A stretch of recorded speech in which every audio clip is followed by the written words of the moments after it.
Irmãos, eu gostaria de compartilhar como é que foi para mim se tornar um missionário, principalmente com minha esposa e meus 3 filhos, como é que me faz permanecer nisso, nessa vida um pouco diferente, porque eu saí da minha cultura, saí da minha rotina e me dediquei agora de maneira integral na obra do Senhor, totalmente dependendo ali do Senhor, né?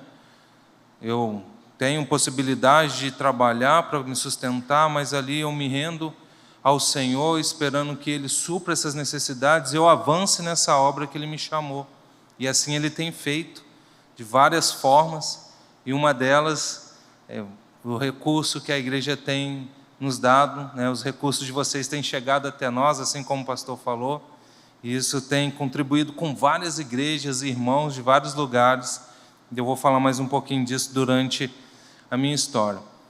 Eu fui sempre um jovem, né, com meu irmão, minha irmã lá em casa, muito caseiro, muito dentro de casa, não saía, não gostava de ficar na rua. Com os meus 12 anos, assim, sempre era o caseirão, todo mundo saía menos eu. Não sei, acho que foi a adolescência, né? Me empurrou para fora de casa e eu comecei a ver um mundo que eu não via, de amigos que me influenciaram a fazer coisas erradas. E eu comecei a usar drogas, eu comecei a beber, a fumar e usar outras drogas mais pesadas. E foi um susto para minha família, aquele menino caseirão, família origem católica, né? Pensa numa família católica do interior de Minas, vendo eu naquele estado e cada vez me afundando mais, me envolvendo também no tráfico para sustentar meu vício, meu pai e minha mãe desesperados. Eu cheguei numa fase que os meus amigos não queriam andar comigo, as pessoas na rua falavam, não anda com esse menino, sabe, quando você pega seu filho e fala, não anda com aquele menino lá. Eu era aquele menino lá. As pessoas não queriam mais que os seus filhos andassem comigo, e eu me aprofundando cada vez mais, ao ponto de não querer mais viver. Eu queria acabar com a minha vida usando droga, usando qualquer tipo de droga que aparecia, né? Não tinha uma droga específica. E foi vivendo uma vida assim na juventude, onde não tinha mais controle. Meus pais também não tinham controle. Eu lembro de várias vezes minha mãe me sacudindo em casa, desesperada, falando, sai dessa vida, a gente te ama, eu fiz tudo por você, por que você está fazendo isso? E tem vários motivos que eu poderia dizer, mas não vou entrar no assunto aqui, porque na verdade foi escolha minha, né? Em Efésios capítulo 2 fala que a gente, antes de Cristo, estava morto, né? E diz lá que a gente se inclinava para os prazeres da carne, né? E eu estava vivendo isso. O que me dava prazer, eu fazia. A droga estava me dando prazer naquele momento, eu fazia. E estava totalmente perdido. Meus parentes, meus tios, várias pessoas, até pessoas que não me conheciam, tentaram me ajudar, tentaram conversar comigo. Você é de uma família boa, você não se encaixa nisso, por que você está fazendo isso? Até que um dia eu me endividei em uma boca de fumo, que é um lugar onde vende drogas, né? E eu me endividei e eu pensei assim, a única forma de eu fugir desses caras, que eles vão me matar se eu não pagar, é eu falar para o meu pai que eu quero me internar, porque ele já tinha me oferecido.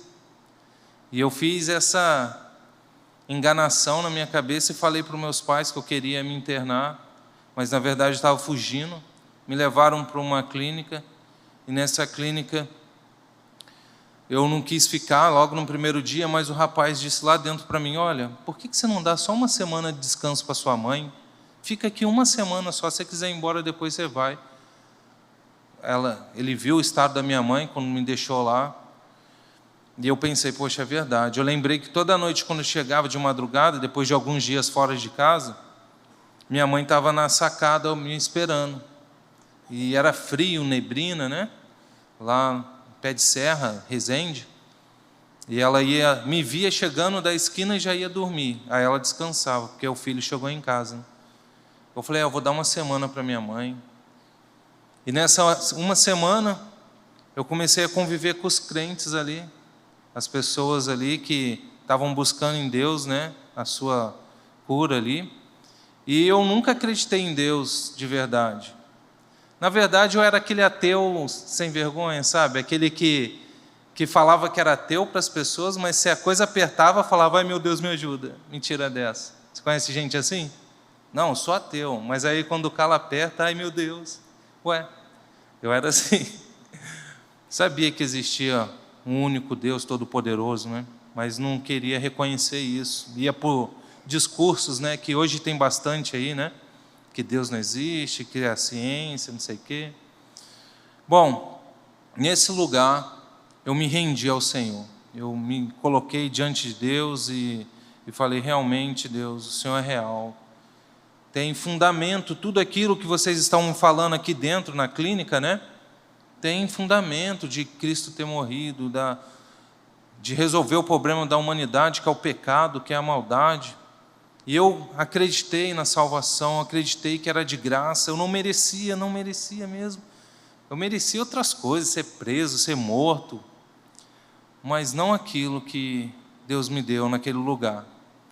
E eu fiquei tão grato a Deus, porque Deus, eu sou um maconheiro, uma pessoa que levei drogas para tantas outras casas, de outras famílias, e o Senhor me salva, o Senhor me dá salvação.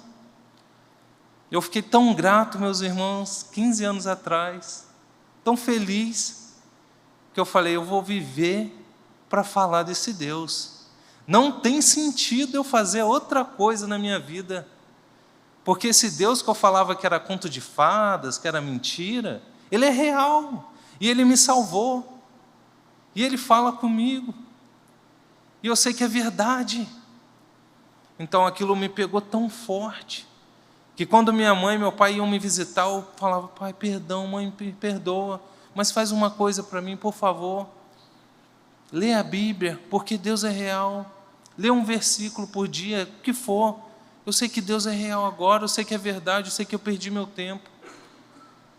E Deus me deu a salvação de graça, assim como fez com você aí que está me ouvindo, ou pode fazer com você que ainda não crê, assim como eu, fiquei um tempo sem crer.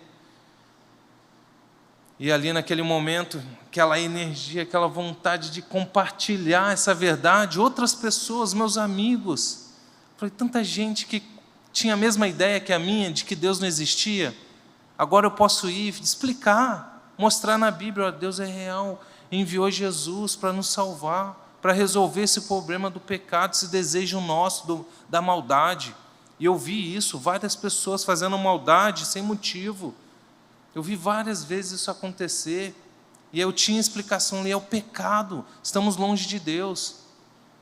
E eu fiquei praticamente 2 anos nessa clínica, porque eu recebia as pessoas que vinham da favela, que estavam prestes a ser queimadas ali, torturadas pelos traficantes, e aquele rapaz que era antigamente todo valentão, cheio de gíria, falava palavrão, todo cheio de maldade, agora estava recebendo essas pessoas, esses jovens, alguns senhores, e eu dava banho neles, dava sopa, fazia barba.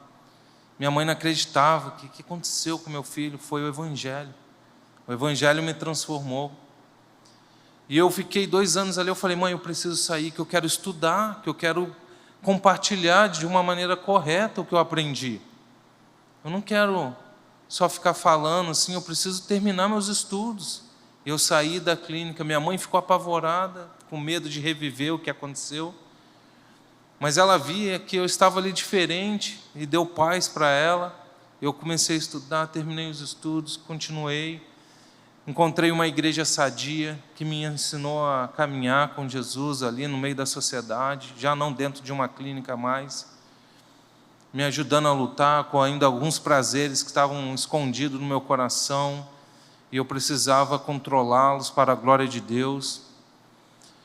E nesse momento, eu comecei a servir na igreja, e trabalhar em tudo que tinha que eu pudesse fazer, eu fazia. Desde os idosos até o berçário. Lavava banheiro, servia cafezinho, ia visitar com os líderes nos hospitais, ia acompanhando aquela atividade eclesiástica, eu comecei a amar aquilo e querer viver isso.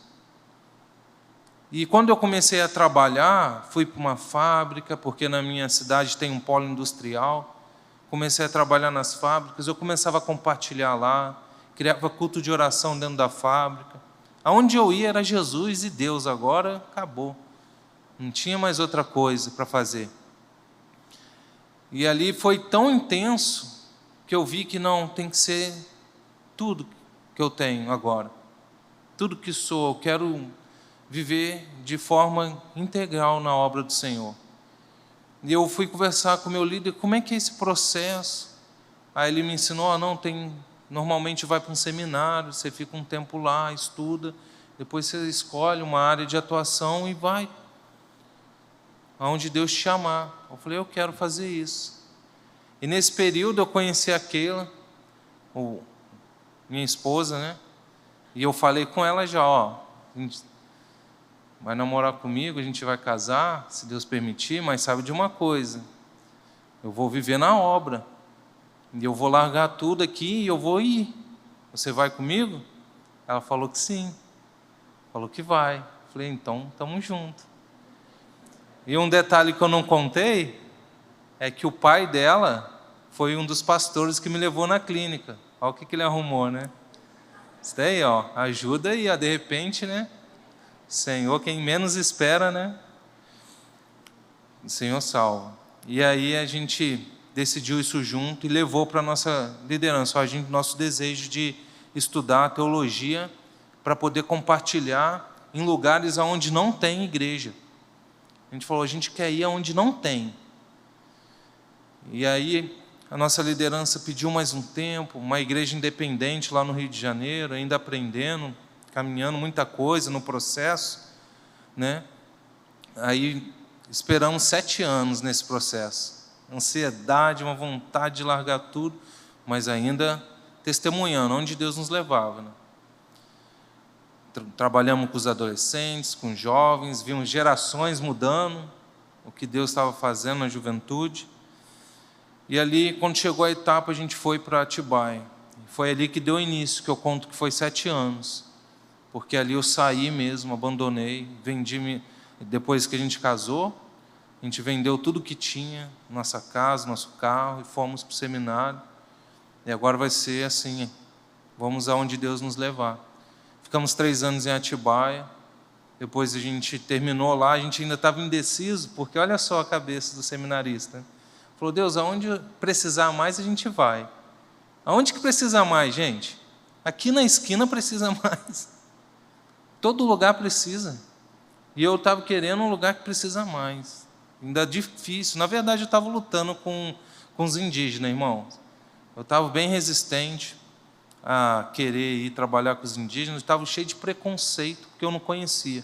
E mesmo fazendo uma viagem em 2018, não foi suficiente para resolver essas crises do egoísmo humano, né? A gente tem algumas partes do coração que a gente se fecha à vontade de Deus mesmo, né? Luta, né? Mas o Senhor é todo poderoso, Ele quebra tudo, né? Ele faz tudo novo. Então, quando a gente não decidiu, 3 anos em Atibaia, vamos para Belém. A gente veio para Belém, ficamos lá 2 anos. Nesses 2 anos a gente trabalhou com os ribeirinhos, quilombolas. A gente viu que precisa bastante lá.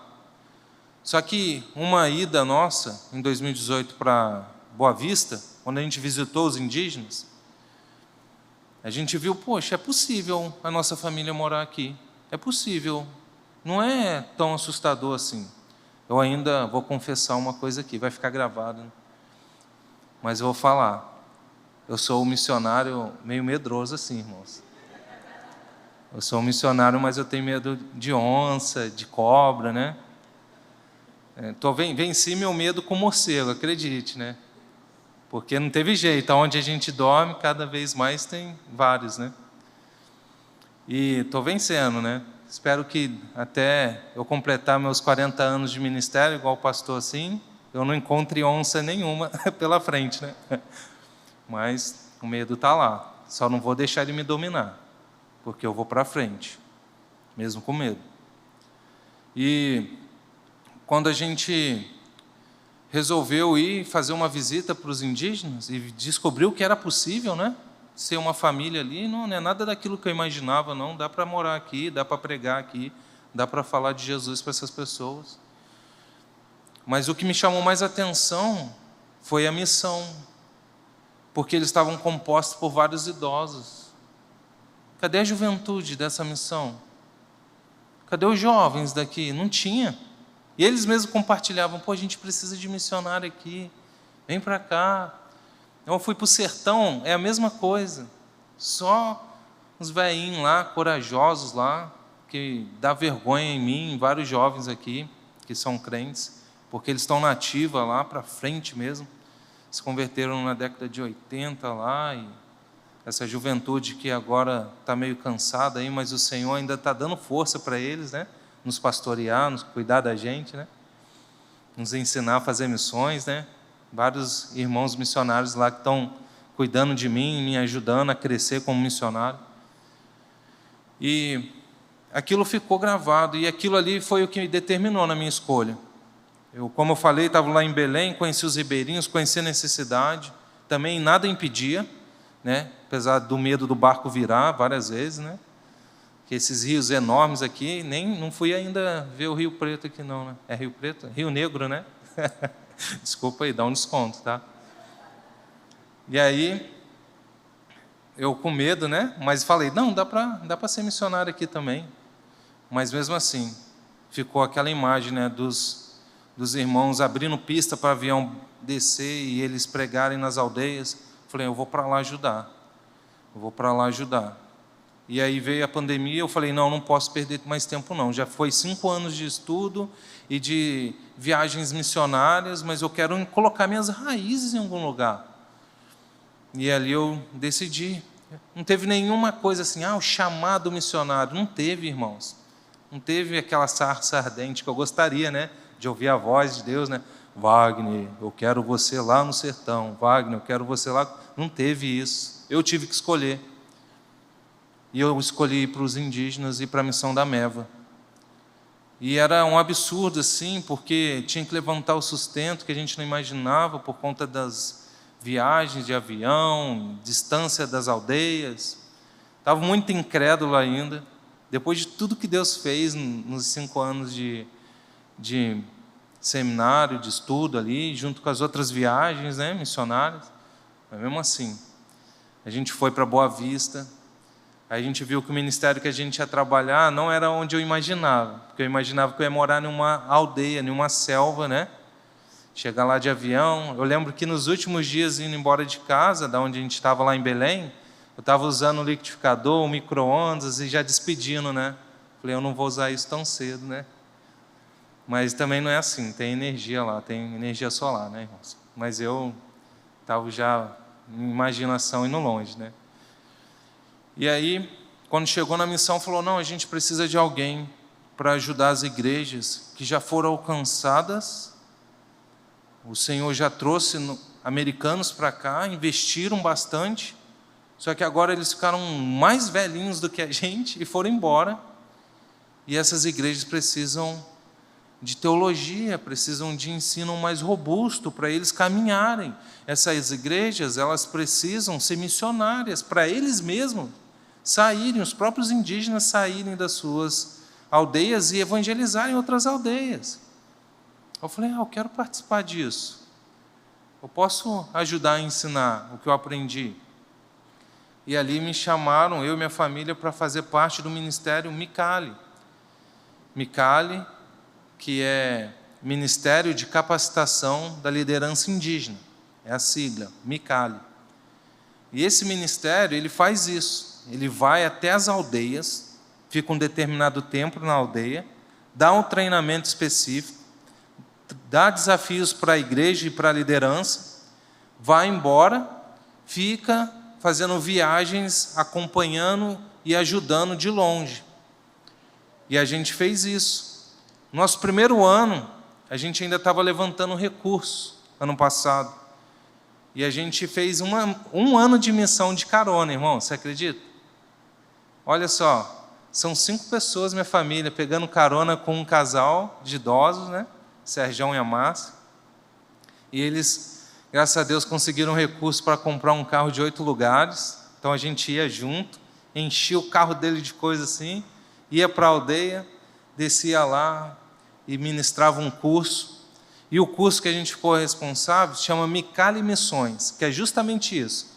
A gente chega na aldeia e ensina aquela igreja a ser uma igreja missionária. Isso que vocês estão recebendo aqui Operação André, obrigado, amor. A Operação André, a gente faz mais ou menos isso com eles lá. Ó, vocês têm que sair, a igreja tem que atuar fora aqui. Vamos lá, vocês vão ter que ir para suas aldeias, e a gente ministra um curso, né, passo a passo para eles de como fazer. A gente está na 2ª etapa, a gente está ensinando métodos de evangelismo, né, de como eles têm que chegar na casa de outro indígena, de que forma ele tem que abordar, o que ele vai dizer, né, convidar para o estudo, que estudo que ele vai dar, e a gente orienta isso. A gente vai para uma aldeia, fica de sexta a segunda-feira nessa aldeia, dando esse treinamento. Aí essa igreja recebeu o treinamento, depois a gente volta só para visitar. E aí, como é que está? Porque algumas aldeias já têm uma liderança. Como eu falei, tinha já americano que foi lá, irmãos, investiu ali bastante, sabe? Começou um trabalho do zero. E agora eu estou indo lá para continuar um trabalho, né, que aconteceu. Então, irmãos, está sendo maravilhoso. Eu achava que eu ia passar privações, que ia ser terrível. Tem coisas difíceis, né? Lembrei agora aqui, né? Falando de coisas difíceis, vem um monte, né?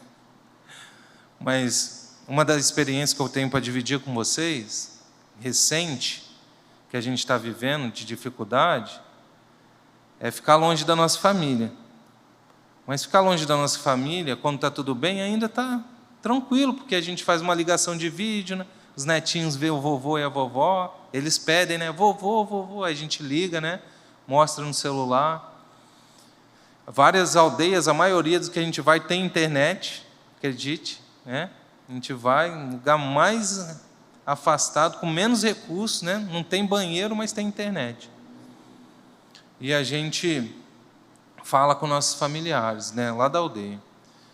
E sexta-feira, quando a gente estava se preparando na correria para vir para cá, ainda não tinha certeza até meio-dia, porque meu carro tinha quebrado, estava comprando peça, e o irmão ajudando, aonde que eu vou arrumar peça para o meu carro, que não tem lá em Boa Vista, tudo é pela internet, vai demorar uma semana para chegar. Graças a Deus achamos uma peça, montamos meio-dia. Falou, nem vou lavar o carro, tudo sujo da aldeia ainda, vamos embora. E durante o trajeto, quando foi ontem, né, de manhã, 5 horas da manhã eu acordei, vi o celular, a mensagem da minha, né, cunhada lá, dizendo que a filhinha dela estava no hospital para a gente orar. E a gente sabia que ela tinha recentemente operado o coração, e a gente, 1 ano e 2 meses, né, pequenininha. Eu falei, meu Deus, vamos orar. E mesmo assim, a caminho daqui, né, a gente foi comprar alguma coisa para comer numa padaria, e a gente recebeu a notícia que ela tinha falecido. Aí eu falei, eita, e agora? Porque a gente nem conheceu ela, nem deu um cheirinho nela, nem pegou no colo. Vários parentes nossos não conhecem o Antônio, nosso bebezinho também, que a gente teve lá no Belém. Eu falei, nossa primeira experiência mais forte em relação a isso. A gente está em luto ainda, né? A gente lembra, chora. E a gente pensou em ir para lá. Falou, vamos para lá. E a gente está em Manaus mesmo, né? Aí meu sogro, né? Meu pastor também, ligou e falou, não, acalmou o nosso coração. Que eles estavam sendo cuidados, consolados lá. O Senhor recolheu, né?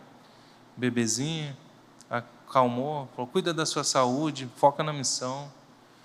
Está sendo um pouco difícil, né, amor? Mas faz parte. Nada se compara, irmãos, a chegar numa aldeia e compartilhar o Evangelho. e aquela pessoa ali querendo aprender, querendo compartilhar. O mesmo sentimento que eu compartilhei com vocês aqui, de dividir o evangelho, eu estou vendo vários indígenas tendo. Então, compartilho com eles, eu vejo assim, eu na clínica, eu vou falar de Jesus para um monte de gente.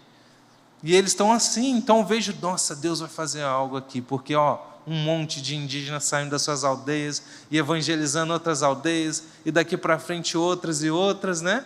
Até que o Senhor volte para buscar a tua igreja. E a gente tem, né, sonhos, planos em relação a isso. A gente pretende ficar muitos anos, né? Não tem um tempo lá em Boa Vista. E o Senhor tem feito isso, né? Então a gente trabalha no Micali Missões, como eu expliquei, e tem o Micali Teologia também. O Micali Teologia é quando a gente vai para uma aldeia que os líderes indígenas escolhem. Então se juntam 15 aldeias, 15 líderes de 15 aldeias representando, e ficam 10 dias estudando teologia. Nessa última viagem, que meu carro ainda está com poeira de aldeia lá, é porque a gente ficou 10 dias na aldeia e eles se formaram em um curso chamado Micali Teologia, e o último módulo foi escatologia. A gente pôde ensinar para eles, né, esse estudo dos fins dos tempos, né, da volta de Cristo, mas com detalhes para os indígenas, para eles compartilharem com suas igrejas. Então a gente tem isso também, e a gente encerrou um período e vai começar outro em janeiro, e todo semestre tem esse curso de 10 dias, e a gente teve já boas experiências com esses irmãos. E para ano que vem, já meu coordenador do curso aqui mandou uma mensagem dizendo para eu falar para ele quantas viagens eu quero fazer ano que vem, porque apareceu mais 22 aldeias de outra etnia para dar esses treinamentos. Eu falei, rapaz, vamos orar. Eu quero compartilhar mais, eu sei que dá para ir. E aí, ele está esperando a minha resposta e eu estou orando aqui para eu falar com ele, né? Quantas viagens a mais. A gente é responsável dos Makuxi e Wapixana, 2 etnias, e essas 22 aldeias que vão surgir para o ano que vem, é os Waiwai, que vão ter esse curso agora de expansão. A gente vai em aldeias ensinar eles a compartilhar, a levar o evangelho para outros lugares, né? Então é o curso Micali Missões com os Waiwai para ano que vem, 2024. E os missionários lá, os velhinhos lá, já estão querendo que a gente vá mais além. E agora, compartilhando isso, irmãos, para não ficar só no meu testemunho, né, no que Deus tem feito, eu sei que isso é bom, é gostoso, né, de ouvir, tem várias histórias que eu poderia compartilhar com vocês, mas nada se compara com a palavra de Deus, meus queridos. Eu queria pedir para vocês abrirem a Bíblia em Atos, capítulo 1.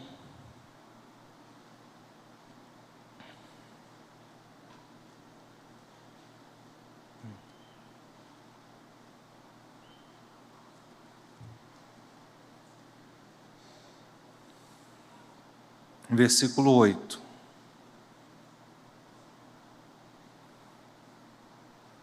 Atos capítulo 1, versículo 8.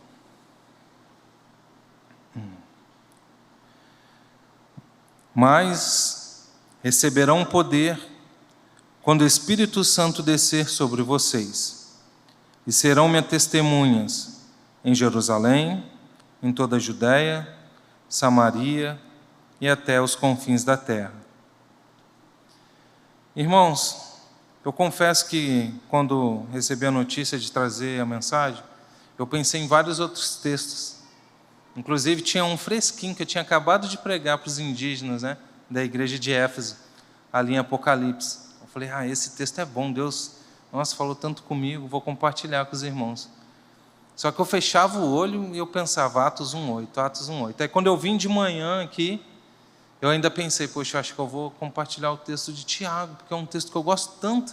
Aí o pastor começou a ensinar Tiago. Mas quando falou dessa oportunidade que vocês vão ter, dessa operação André, eu falei, eu sei o que é Atos 1:8. Deus está querendo aqui que eu compartilhe. esse texto, que é o mesmo que eu compartilho com os indígenas lá.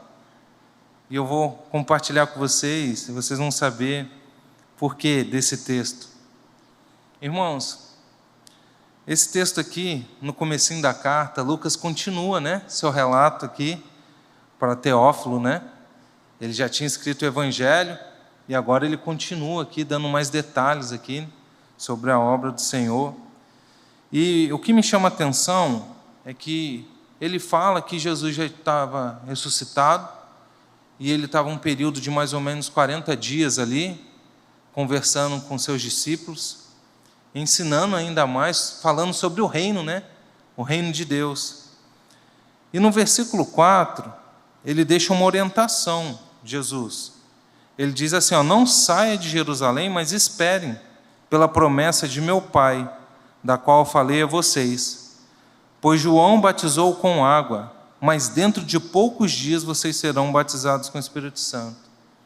Então aqui tem mais um tempo de espera para esses discípulos que estavam ali. Imagina só, eles tinham vivido uma história marcante ali, vendo o seu mestre sendo crucificado. Imagina a frustração de vários deles. E agora esse choque, né, apareceu ressuscitado. Então muita coisa faz sentido do que Jesus dizia. Muita coisa agora se encaixa. Mas ainda Jesus dizendo, calma, espera. Espera que ainda vai chegar reforço, né? Não é pela força de vocês. Não é. Esperem. E nessa espera, houve um questionamento, uma pergunta, né? Que interessante aqui no versículo 6. Um dos discípulos, né, reunidos ali, disse, Senhor, é nesse tempo que vai restaurar o reino a Israel? Aí o Senhor responde, olha, não compete vocês saber os tempos ou as datas que o Pai estabeleceu pela sua própria autoridade. Então, quando o Senhor falou, espera que vai chegar poder, vai chegar reforço, um deles fez uma pergunta que, inclusive, há pouco tempo atrás, alguns deles já fizeram. É agora, é a hora que vai acabar essa opressão dos romanos, que vai acabar esse império sobre nós, e agora Israel vai ter a liberdade e o poder político ali, que vai ter uma restauração, que vai se cumprir, e o Senhor, Ele vai, não fica olhando para o tempo. A resposta do Senhor, Ele fala, e tenta colocar o discípulo no lugar dele, e orientar ele para ter um olhar correto sobre o futuro. Ele diz, não compete a você saber os tempos ou as datas que o Pai estabeleceu pela sua própria autoridade. Então, não se preocupe com a data, com o momento que vai acontecer. E aí o texto que a gente acabou de ler. Aí Jesus fala, mas receberão poder quando o Espírito Santo descer sobre vocês. Irmãos, eu, como falei para vocês, tive uma vida assim, na parte de educação, muito complicada, porque eu ficava faltando aula para fazer coisa errada. Então eu era um aluno que ficou com vários buracos, né, no ensino. Então provavelmente até conjuguei errado aqui algumas coisas, né, moça? Você já pegou algumas coisas que eu falei errado aí? Então não sei falar algumas coisas ainda. Estou estudando, irmãos, vou seguir em diante aí, né? Aquela frase que o pastor falou aqui, o que depender de nós, vamos fazer. Mas a gente ora, né? Como se o Senhor fizesse tudo, dependesse tudo do Senhor. E a gente vai se esforçando, mas sabendo que o Senhor que está no controle de tudo. Não é pelo meu esforço, mas eu quero melhorar minha comunicação. Eu quero falar algumas línguas, quem sabe indígenas, para eu poder chegar para os idosos lá e conversar e falar. Eu quero melhorar, eu quero crescer. Mas isso não determina de que forma eu vou compartilhar o Evangelho. E lendo esse texto aqui, eu vejo tão claro isso. Falar, que bom, que não é pelo meu saber o que eu sou, é pelo Espírito Santo, não é pela minha força, é pela dependência do Senhor. O Senhor mesmo falou, não sai não, espera, vai vir o Espírito. E eu e você aqui, irmãos, nessa noite, se você crê em Jesus igual eu, você já tem esse Espírito. Você já tem esse poder para poder pregar, para poder testemunhar. Irmãos, é na força do Senhor. Isso traz um consolo tão grande, um conforto tão grande. Porque eu falo para os indígenas, olha, eu dou um exemplo assim para eles, olha, irmão, se chega uma pessoa aqui na aldeia aqui, de terno, gravata, com uma mala aqui, de carrão, e desce. Você vê que é uma autoridade. Você vai conseguir falar do evangelho para essa pessoa? Você vai falar, eu não sei falar com esse tipo de pessoa. Não, você tem que falar. Porque não é pelo jeito que você fala, é o Espírito que fala. Ele só está te chamando. Fala de Cristo, fala de Jesus. Eu desafio eles. Eu falo para eles também, vai chegar um tempo que vocês vão para os confins da terra de onde eu saí. E eu quero explicar isso aqui para vocês. Jesus, ele dá as instruções, dizendo que vai vir sobre eles, né, o Espírito Santo, para eles serem testemunhas. E ele vai dar uma sequência de lugares aqui. Provavelmente vocês já devem ter essa informação, se estudou esse texto. E ele vai falar Jerusalém, Judeia, Samaria e confins da terra, certo? 4 lugares aí. Alguns estudiosos vão dizer que os discípulos eles não estavam exatamente em Jerusalém, mas estavam perto. E ali a gente vê uma expansão. Você vê, Jerusalém é uma cidadezinha. Judeia já é a província, como se fosse um estado. E ali, Samaria é como se fosse um estado, mas com outras pessoas, com uma cultura diferente. E os confins da terra, aí a gente vê, né, aonde Deus leva. Para mim, os confins da terra está sendo aqui. Meu lugarzinho lá em Resende, né? Que eu saí de lá, minha casinha. Mas se eu te levar para Resende, vai ser os confins da terra para você. E lá está precisando também. Lá está precisando do evangelho. Eu lembro que, quando a gente estava saindo de Resende, um dos pais dos jovens que a gente discipulou e ajudou ele a caminhar na fé, chegou para a gente e falou, Wagner, você vai embora. Está precisando tanto de você aqui. Olha só essa juventude. Olha só, eles estão se perdendo. Eu falei, irmão, eu preciso ir. Aqui tem um monte de igreja, lá não tem. Essas igrejas que a gente está indo, várias igrejas quase se fecharam por causa da pandemia, nas aldeias. A gente viu um restaurante do Senhor, em cada aldeia que a gente ia e dava um curso, que as irmãs e os irmãos choravam de alegria, porque o Senhor não estava deixando morrer a igreja. E estava ali restaurando, e está ainda, irmãos. Então o Senhor ele faz, independente do lugar. Mas aqui a gente vê algo interessante. A gente pensar aqui, se Jerusalém fosse aqui, como é que chama esse bairro aqui? Educados? Educandos, mas são educados, né? A piadinha. Educandos, né? O Educandos, depois tem a Cachoeirinha, eita, Cachoeirinha, acertei.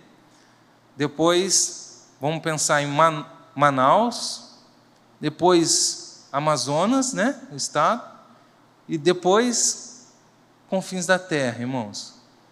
Agora vamos trazer mais para a nossa realidade aqui. De repente você não é desse bairro, então você não está se identificando com o que eu disse.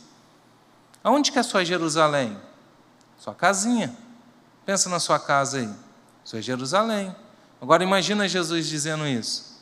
Jerusalém. Dentro da tua casa você tem que ser testemunha. Então ali que você começa. É ali dentro da sua casa. De repente ali dentro da sua casa você já vai anotar o nome de um na sua listinha aí, na sua planilha que você vai receber aí para orar. Opa, está aqui dentro, vai ser fácil, né? Não vou precisar nem sair. Mas para muitos é o lugar mais difícil dentro da casa. Compartilhar do evangelho. Sabe por quê que é mais difícil? Porque dentro da casa não tem máscara, irmão. A pessoa sabe pecador que você é. A pessoa sabe que você não é o mesmo na igreja e na sua casa. Então, se você começa a evangelizar na sua casa, você vai ter que se consertar e quebrar muita coisa, se você não é crente de verdade. Se você pensa aí, é verdade, mora comigo meu tio, minha tia, minha mãe, meu pai, algum parente seu aí, que você não teve coragem de sentar, ó, senta aqui comigo na sala, que agora eu quero falar da minha fé para você. Você nunca pensou, e agora está pensando aí. Ah, não, se eu falar isso, ele sabe o que eu vi na televisão, ele sabe como é que eu falo com a minha mãe, ele sabe como é que eu trato minha esposa, ele sabe. E agora você vai ter que se render.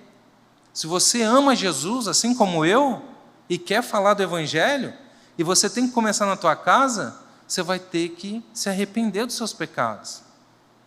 Lembra que ser testemunha de Jesus é alguém que vai falar aquilo que tem certeza. Se você tem certeza, você vive na luz, irmãos. Você não tem dúvida naquilo que você crê. Se você ainda tem dúvida, você precisa ainda do Evangelho. Você precisa ainda se render a Cristo. Fala, não, eu tinha dúvida e agora eu entendo. Se você faz isso na tua casa, começa na sua Jerusalém, aí depois você vai pensar na Judéia, que é do lado. E para não sair para muito longe, pensa no seu vizinho aí. Seu vizinho sabe quem é você? Seu vizinho sabe o seu nome? Pelo menos o carro que você usa, o horário que você sai de casa, né? Seu vizinho, você sabe quem ele é? Você sabe o nome dele? Você tem informações do seu vizinho? Quando acaba a luz, você pergunta, ei, vizinho, acabou a luz aí também? Ou é só problema aqui em casa? Como é que tem a sua intimidade com o seu vizinho? Ao ponto de você chamar ele para um estudo bíblico. Você tem vergonha? Você tem coragem? De chegar e falar, ó, vizinho, a gente está morando tantos anos aqui, e eu nunca pensei em te chamar para um estudo bíblico. Você não gostaria de ouvir da minha fé? Vem aqui em casa tomar um café. Eu nunca te chamei para vir aqui em casa.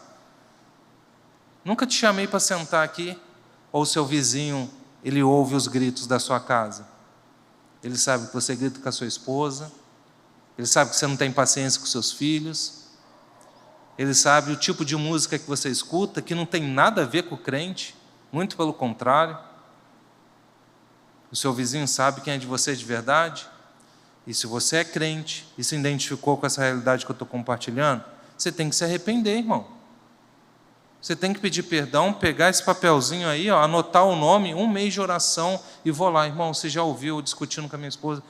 Meu vizinho, me perdoa aí, crente não age assim, eu queria te convidar para tomar um café lá em casa lá. E aí você fazer esse desafio aí. Tem como, irmãos. A gente precisa fazer isso com urgência. Se consertar para compartilhar, porque é muito fácil a gente pensar em confins da terra, olhar lá para frente, mas a gente não, se não começar aqui, eu estou pulando etapas.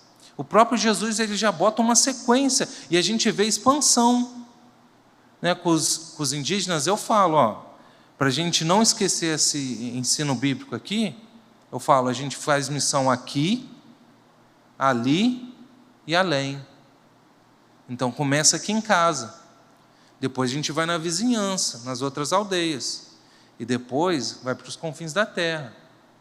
Mas ao mesmo tempo que eu estou fazendo aqui em casa, eu tenho que ter um olhar por confins da terra.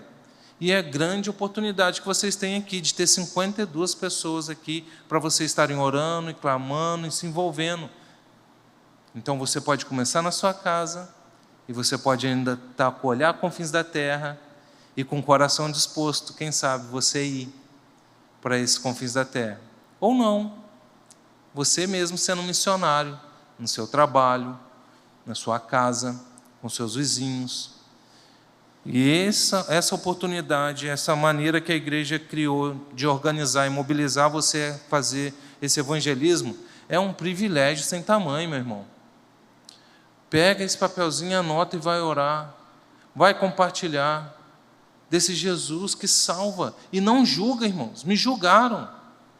Muita gente falou que eu ia morrer, que eu não ia me converter. Não julga, a pessoa que você julga, bota o nome lá, ora e tenha esperança e se lambuze da graça de Deus que pode acontecer ali e se alegrar. olha a transformação, restauração de casamento, vida transformada, jovens sendo compromissados com a palavra, tendo um compromisso sério com a Bíblia, e ali caminhando, no caminho estreito, mas sabendo que Jesus vai retornar. Porque esse texto aqui, ele termina assim. Ele diz que depois que os discípulos viram aquela imagem, né? Jesus falou e depois foi subindo aos céus, entrando nas nuvens, apareceu os anjos e disse assim, no versículo 10, e eles ficaram com os olhos fixos no céu, enquanto ele subia. De repente surgiram diante dele 2 homens vestidos de branco, que lhes disseram, Galileus, por que vocês estão olhando para o céu? Este mesmo Jesus, que dentre vocês foi elevado aos céus, voltará da mesma forma como viram subir. Voltará da mesma forma que viram subir. Ele voltará, meus irmãos. Ele vai voltar. E a gente crê nisso, e a gente vive baseado nisso, sabendo que o nosso Senhor vai voltar. Enquanto Ele não volta, vamos pregar, porque não depende da minha força, não depende da sua, somos totalmente dependentes do Espírito Santo. Ele que convence, Ele que quebra o coração, Ele que faz a pessoa entender que Deus é real, que Cristo morreu por ele, para salvar do pecado, totalmente de graça, sem ele fazer nada, só crer e se arrepender. Participa desse privilégio, não deixe isso acabar, não deixe isso faltar na sua caminhada.